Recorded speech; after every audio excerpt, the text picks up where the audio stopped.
Major media in the United States have basically blamed evangelicals for getting involved in politics. They're very upset with religious people being involved in politics. They say that this is religious theocracy. And it seems to me that it's precisely the opposite of what actually happened. What actually happened is that there was a fairly wide social consensus on a wide variety of issues, and that the secular left in the 1960s basically broke those down. And evangelical Christians, like religious people of all stripes, basically stood up on their hind legs and said, well, no, you don't get to discard those social consensuses without any sort of evidence. When do you think it becomes incumbent on religious people to get involved in politics? Under one circumstance, do you think religious people shouldn't be involved in politics?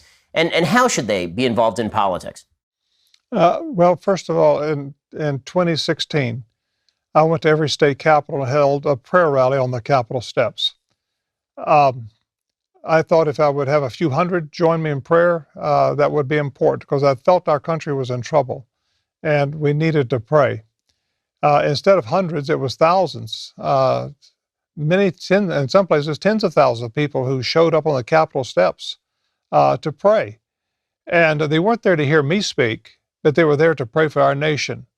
And so these were people that cared for our country, that prayed. I never endorsed a person in the last election.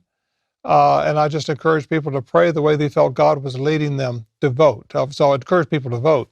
And then I also encourage Christians to run for office. We need the Christian voice in state politics, in the state house. We need them in the local politics. We need them school boards, how important school boards are. And if we could have Christians on school boards and have their voice heard, how important that would be. And so I encourage Christians to not only to vote, but to get involved politically, because the gays and lesbians have their candidates.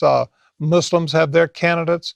So many people have their candidates, and I think it's important for Christians to have candidates out there that can run and win.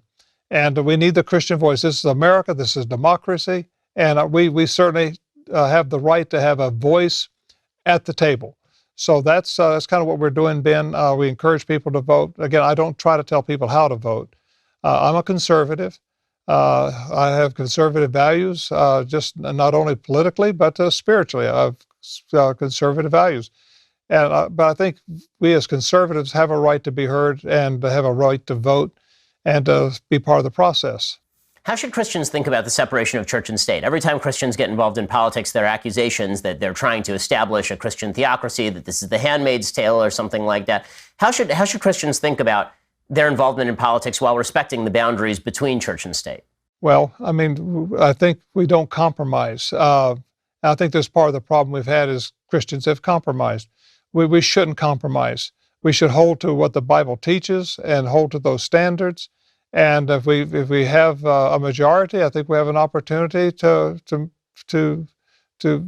pass some good laws maybe in this country. So we have that right to be a voice. And if you take 100 years ago, the political leaders in the communities were the pastors.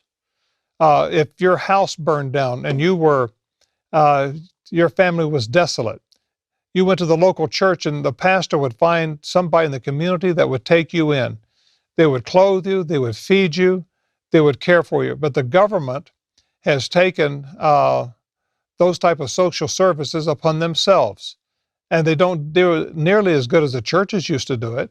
And what's happened, the church is kind of, okay, we'll just let the government do that then. And we have slowly backed up and let the government take more and more and more control of society.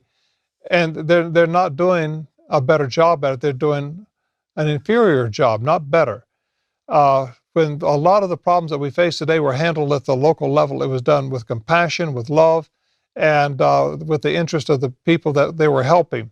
Today it's just clinical, and the government just writes out a check and thinks that will solve it. But the problems of this world need more than just a check. It needs people, one-on-one interaction, people that care, people that are willing to let their voice be heard, people that are willing to go into a community and make a difference with your life, invested in a community and make a difference.